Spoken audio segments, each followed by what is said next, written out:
Podedes imaginar que estou completamente abrumado e emocionado. Ademais, aquí baixo esta fotografía que xa me pontifica como un membro máis do Pórtico da Gloria do meu amigo Anxo Cavada, verdad? Que é unha maravilla, por iso a trouxemos tamén aquí para que nos fixese compañía. En primeiro lugar, coido que é de educación dar os agradecementos. En primeiro lugar a todos vos, por suposto, porque calquera sistema literario non vive sin lectores. É un sistema literario tan minorizado como é o sistema literario galego, tanto que moitas veces está en perigo de existencia, pois reclama lectores, reclama lectores tan asisados como poden ser Arturo e Paco nesta análise que acaban de facer do libro, que realmente a min deixoume, absolutamente maravillado, non? Porque atopan cousas que a min cóstame xa atopar e non pode ser menos, non? O sea, as lecturas feitas desde fora, todos sabedes que a maioría dos que estades aquí sodes tamén moi bons lectores e lectoras que sempre se atopan cousas que os propios autores a veces inconscientemente pois cóstanos ver.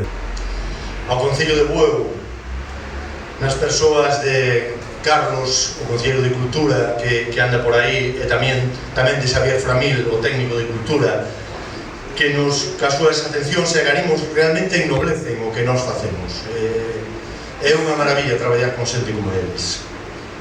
A Alba Barcia, a Trini Barcia, a Rebe de Mat e a Irene Estévez, que abriron este acto desa maneira tan contundente, potente e estupenda, verdade? Que é unha maravilla escoitadas. Xa se comentou aquí que este é un libro de amigos, é un libro dun proxecto, de alguma maneira é un libro dun proxecto editorial que quere empezar con este texto. E polo tanto quero darlle as grazas a Alejandra Cid, que é a maquetadora deste libro, porque unha das ideas nosas era tamén, dentro da humildade da nosa proposta editorial, coidar os libros. Nos amamos os libros, somos unha xeración que sinte paixón polos libros. Queríamos que, aínda que fose un libro humilde, fose un libro digno, e creo que Alejandra conseguiu uno máis que de sobra, e polo tanto estou mirando lá no fondo, e dende aquí, Alejandra, moitísimas grazas. Un rico. O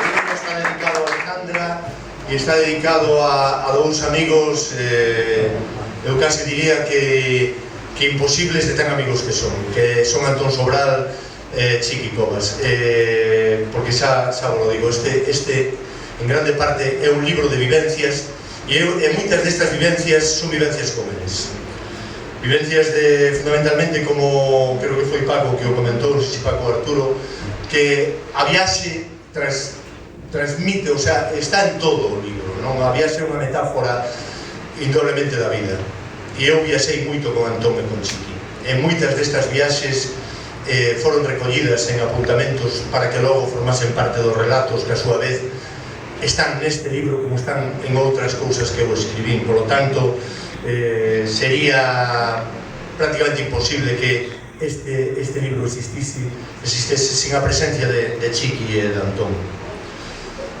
O título do libro, Protexer o invisible e a xénese dos relatos. Coa referencia ao invisible no título, intentei traer a colación dúas variables que se mesturan para darlle corpo á ficción deste libro, que son o azar e a memoria. O azar, na vida de todos nós, coido que ten que ver coa dificultade de atrapar en historias mínimas, como son as que compoñen grande parte deste libro, algunhas circunstancias que nos sorprenden, alteran, atemorizan ou alegran, para ben ou para mal, e que cambian o guión do previsible e introducen o aventureiro como un elemento do destino. Eu creo que cando me decían se había fío nas historias do libro, este sería o fío de todas as historias do libro. Os azares ventureiros, a sorte, o toparnos con eso, non? Que moitas veces tamén pasa desapercibido e que ten ese componente, non, de importancia, dunha importancia a considerar en todo o que facemos. O azar é a probabilidade certa do irreal. Pode suceder o irreal. De que maneira sucede? Cando acontece? O que prácticamente é imposible que suceda, afunde un barco como o Titanic. Sucedeu. Eu, nun relato deste libro, en contra dese azar aventureiro, fago que o Titanic siga navegando. Sobre a memoria, que vou dicir eu sobre a memoria? Os que me coñecedes e estades pendentes do que escribo, sabedes de sobra que eu non escribo sobre zombies, nin teorías da conspiración, nin siquiera sobre burbullas especulativas e corruptelas.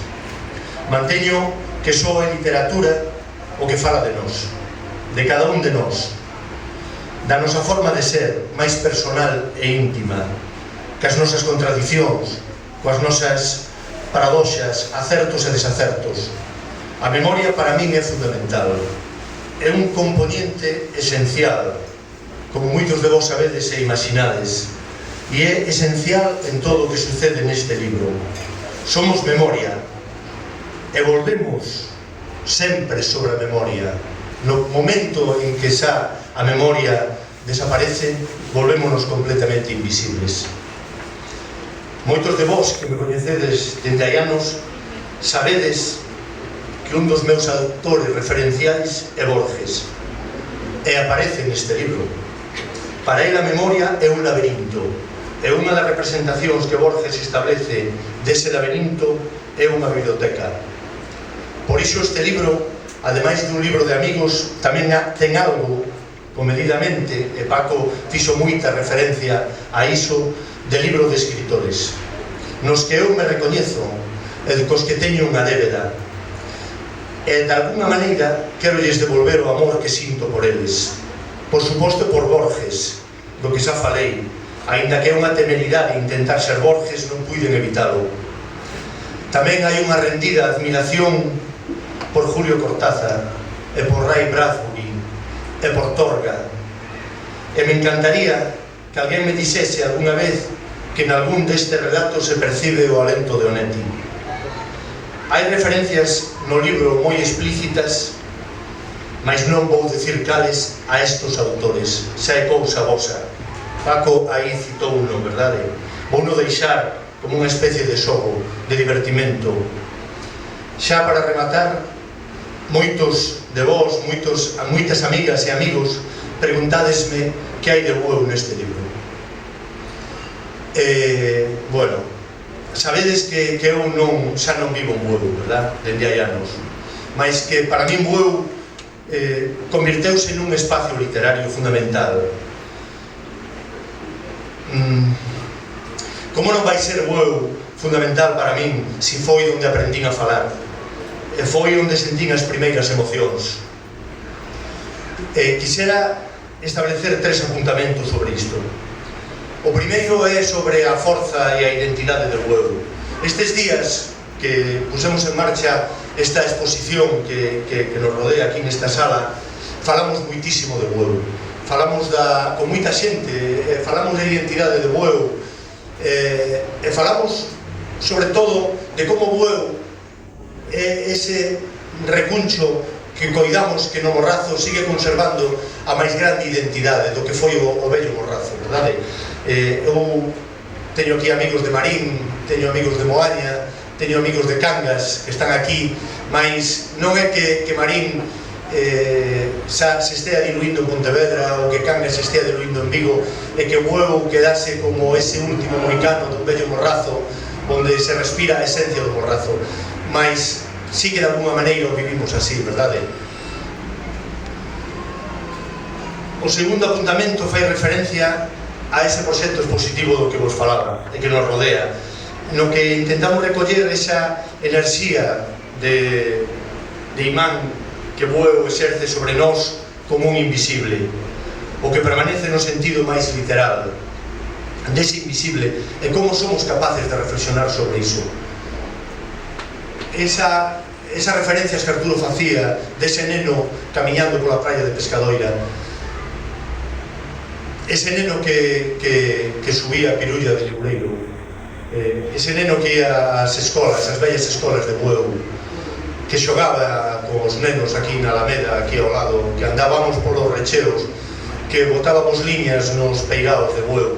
Todo ese forma parte do cesado un invisible imaginario, dun simbólico que está moi presente, por suposto, en min e na miña escrita. O terceiro apuntamento, e xa remato, son as evidencias que neste libro hai dese espacio literario. Eu coido que hai moitas.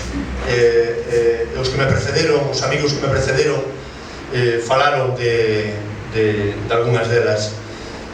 Eu creo que son moi evidentes no primeiro relato, que leva por título O Mar, e en moitos dos outros relatos que están no libro, nalgún deles dunha maneira tan explícita que incluso aparecen citados polo nome persoas que hoxe están aquí, que foron e son importantes para min.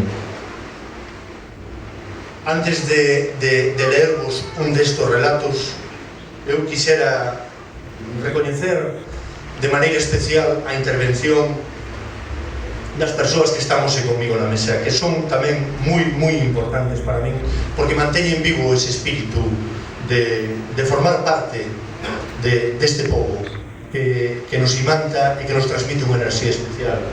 Arturo, Paco, Salvador, verdade? Todos eles son da miña xeración.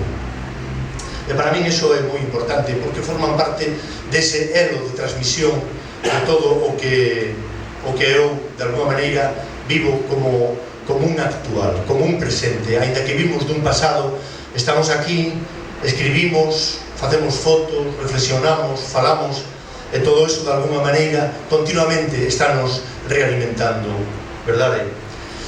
Para xa acabar a intervención, vou ler un relato que é un homenaxe a eses mariñeiros compañeiros da miña infancia e xuventude, cos que tantos convivín e aprendín.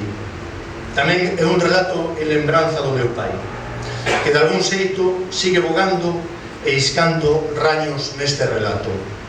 O relato leva por título O ladrido de Argos, e xa cando remate, de novo eu voulle dar paso ás cantareiras para que sexan elas as que poñan fin ao relato, a este acto. O ladrido de Argos. Toda a noite soñara con aquela frase, e logo quen lle canta as cancións de Berce aos mariñeiros de altura. Levantouse ás escuras para preparar as patelas, os raños e os celeiros. Abriu as contras e ollou o ceo. Moveuse devagar para calzar as botas. Meteu un xarsei por riba de outro e un gabán por riba de todo. Coñecía as aguilloadas do frío. Saiu o quinteiro. Oíu o burbullar dos caranguexos rebulindo no caldeiro. Cargou co que puido e marchou onde a chalana. O motor deixara ao listo o serán anterior. Volveu polo resto e abaneou o fillo con coidado de non espertar o neto. Necesitaba que botase unha man para poñelo no mar. Preguntoulle se o acompañaría. A resposta foi que estaba canso e que el tampouco debería ir, que o mar andaría rixo. Moveu a cabeza sen falar. Baixaron o areal. Deitaron tostas na area e aquí lle esvarou o empurralo. Embarcou dun chimpo, sen se despedir, e vogou uns metros antes de prender o motor. Nem necesitou a lanterna. Unha hora despois estaba sobre a marca das fanecas, aliñando na escuridade penedos con esculcas. Arriou a mocelos ao fondo e agardou. A cuberta e a figura nicada transformáronse no relevo dun horizonte aberto ao silencio. Movía as mans, se as liñas entalaban pola trabada no isco, cobraba delas con rapidez. Ceou 2 ou 3 veces para non perder o año. Cun dos caldeiros a rebordar, recolleu os aparellos. Incorporouse para mexar pola borda. A vencería nunha hora. Sentou na popa, coa caña do motor na man, puso rumpo centolo. Deixou o faro por couzo. Amarrou un patexo o pandullo e largouno. Bogaba a modo contra un nordesirto. O primeiro polvo que embarcou habería de pesar 2 kilos. Sorriu. Era un bo exemplar, picou o bicheiro. asubiou sorrindo a canción de berce que lle aprendera a súa nai, coa que dormira os seus fillos. Volveu a terra co sol por riba das bateas, mirou no dique aos que andaban a robalizas con cana, algúns foran compañeiros del no gran sol. Ergueuse e bradou un aturuxo de vitoria, amosándolles un polvo de 5 kilos, o máis grande que apañara, como a Ulises, aínda era quen de regresar triunfante a Ítaca. Moitas grazas.